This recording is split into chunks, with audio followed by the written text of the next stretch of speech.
বলদে চড়িয়া শিবে সিংহায় দিলা হাত আর সিংহাসনে মর্তেতে বাজিয়া উঠল ঢাক বলদে চড়িয়া শিবে সিংহায় দিলা হাত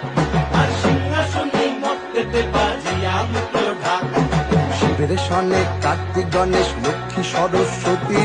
শিবের সঙ্গে কার্তিক গণেশ লক্ষ্মী সরস্বতী আশ্বিন মাসে বাপের বাড়ি আসেন ভগবতী আশ্বিন মাসে